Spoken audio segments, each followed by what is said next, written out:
Assalamualaikum warahmatullahi wabarakatuh. Saya atas nama Mita Astuti dari program Pasca Sarjana Universitas Muhammadiyah Makassar.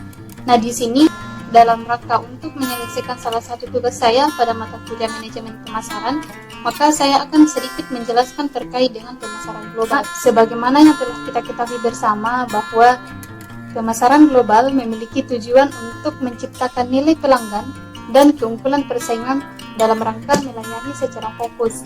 Dan selain itu, pemasaran global juga memiliki tujuan untuk meningkatkan potensi laba perusahaan, meningkatkan pertumbuhan atau ekspansi, serta untuk menjaga kelangsungan hidup perusahaan dari ancaman potensial yang berasal dari berbagai penjuru dunia.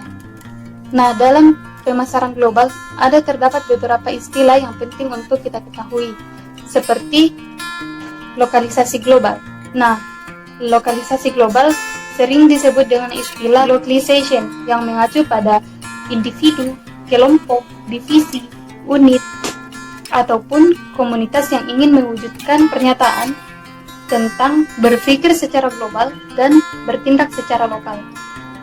Istilah tersebut dipopulerkan oleh salah seorang sosiologis Inggris pada tahun 1980-an. Nah, sebagaimana yang ditunjukkan oleh Coca-Cola Company, kemampuan untuk berpikir secara global dan bertindak secara lokal dapat menjadi sumber keunggulan kompetitif dengan mengadaptasi usaha-usaha promosi penjualan, distribusi, dan layanan pelanggan dengan kebutuhan lokal. Keberadaan Coke sebagai preferensi merek yang kuat membuat perusahaan berhasil menguasai kisaran 70% pangsa pasar minuman ringan di pasar Jepang. Nah, kali ini kita akan membahas dua perusahaan yang menerapkan strategi pemasaran secara global. Yang pertama adalah perusahaan Hitachi. Hitachi berupaya untuk meningkatkan keuntungannya dengan secara aktif mengembangkan afiliasi perusahaan, konsolidasi, merger dan akuisisi, serta pemekaran untuk mempercepat restrukturisasi portofolio bisnis grup mereka. Selain itu, mereka memadukan teknologi dan keahlian dominan terkait dengan grup Hitachi mencakup teknologi informasi, bioteknologi, dan nanoteknologi yang secara strategis dapat mengembangkan dan meningkatkan bisnis-bisnis baru mereka yang akan menjadi inti prakarsa generasi berikutnya. Nah, perusahaan yang kedua adalah Kimia Farma. Berbagai strategi ditempuh oleh Kalbe Farma untuk memperkokoh posisinya di percetakan industri farmasi. Salah satu terobosan pentingnya adalah menciptakan produk orisinal dan inovatif. Di industri farmasi, PT Kalbe Farma Tbk termasuk macan yang sangat diperhitungkan dari sepak terjang perusahaan yang makin atraktif. Tahun lalu, perusahaan ini berhasil memasarkan hingga 6 produk baru obat bebas, 10 produk baru obat resep, dan 3 produk baru makanan kesehatan. Selama hampir 40 tahun, berbagai produk Kalbe terbilang sukses di pasaran, baik untuk produk obat OTC maupun obat resep. Dalam kategori obat bebas, perusahaan memiliki 15 merek utama yang kuat di masing-masing kategori penyakit. Untuk obat resep, saat ini Kalbe memiliki sekitar 350 obat resep untuk terapi berbagai macam penyakit yang dipasarkan oleh sekitar 1.800 medical representative. Kinerja Kalbe pun makin memperlihatkan performa yang mengesankan. Pendapatan dari penjualan obat bebas tahun lalu membukukan nilai hingga 1,52 triliun atau tumbuh 18,8% dari tahun 2003. Sementara kontribusi produk obat dengan resep dokter pada 2004 menembus angka penjualan hingga 977 miliar atau tumbuh sebesar 20,1% dari tahun sebelumnya.